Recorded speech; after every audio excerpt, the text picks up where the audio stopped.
guys, David with Trekboxx. We're going to take a look at the low Bravo for the 250 Land Cruiser.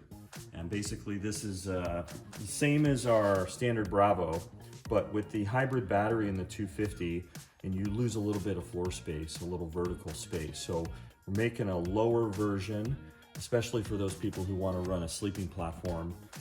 This system, as well as the High Bravo and the Alpha, will have quite a few options for the second row. So we've got a cargo deck on the bottom. The Bravo, or all of our systems, will bolt to that with 4 bolts, making it pretty easy to remove or access the 12-volt battery, which is in the wall here. So all you have to do, the nuts are captured. There's 4 bolts, 1 on each corner. You just pull the bolts out, fold the second row seats, slide the system forward a few inches, and you can access the battery in the wall there. So this is it's not a 50-50 split like all of our Bravos. What I do is I make usually the driver's side drawer larger than the passenger side drawer for a couple reasons. One is, if you have equal sized drawers, while it may look aesthetically pleasing, it's symmetrical. If you have an object that's a little big, well, it just doesn't fit. So this gives you a little more options as far as fitting your gear in. The other reason is we usually run the work surface on the driver's side, and that allows a larger work surface for the Bravo. The system does have the new rotary latch closing mechanism, so they're really strong and tight. I mean, there's no rattle at all when this thing's closed. And over time, while you may have to adjust the striker on the rear because the drawer slide bumpers are starting to compress over time, you don't have to do any bending of the actual drawer slide tabs like you used to, or still do on the other systems that don't have the rotary latch. I may start including that in some of the other popular systems like the 200 series, the 100, the 80, Forerunner, stuff like that. I'm just not sure if I'm gonna go through all the R&D to make that happen just yet. As a one-man show, it's, everything's on me, so one thing at a time. So the driver's side, the passenger side is just an open drawer. These are optional drawer dividers. This customer opted for all the drawer dividers, so there's lots of options, but they just snap in and snap out. So you can, customize the space a little bit better.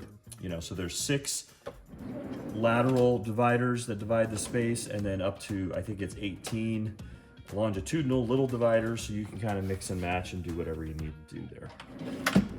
Now you'll see on the top of the system there's a bunch of stuff. This is going to come standard now on all the 250 systems essentially. So what we have, there are 6 tie-down plates on the system, and I'm going to call those our new key plates. And what it is, it's a redesign of the L-track that is popular. A lot of people ask me to put the L-track in or on a system, and honestly the L-track is not a good solution for tie downs on a drawer system. The main reason is, well, there's 2 reasons.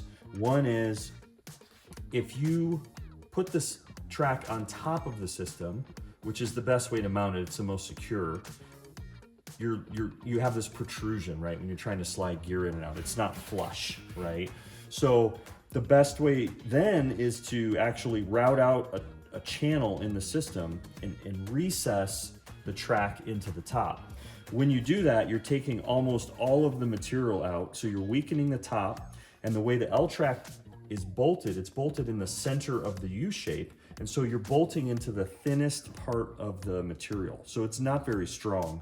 The pull-out force is pretty low when you recess them like that, unless you have a big steel backer plate, and now you have stuff underneath the top that's going to snag on your gear when you slide it in and out. So I finally took the time to redesign the L-track concept for a drawer system, and I'm going to move you over to the drawer here so you can kind of see what we're looking at.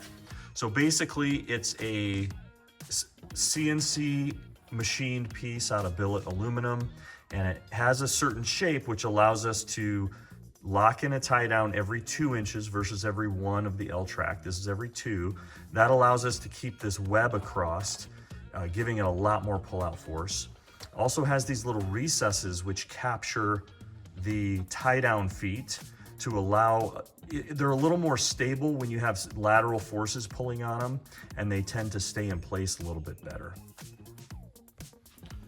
So we're going to take a general look at the overall dimensions here of the low Bravo in the 250.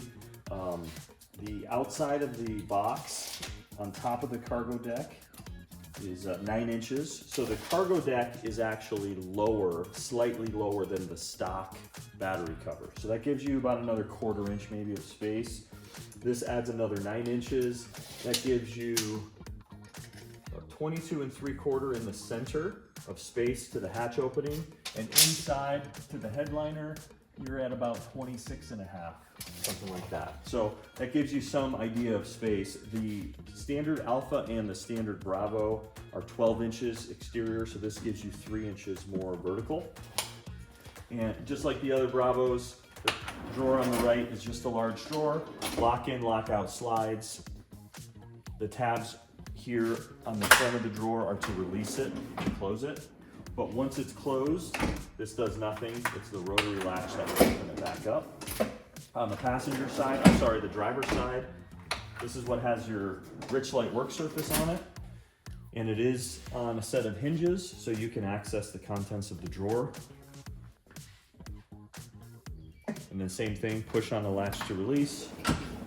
And that's all she wrote.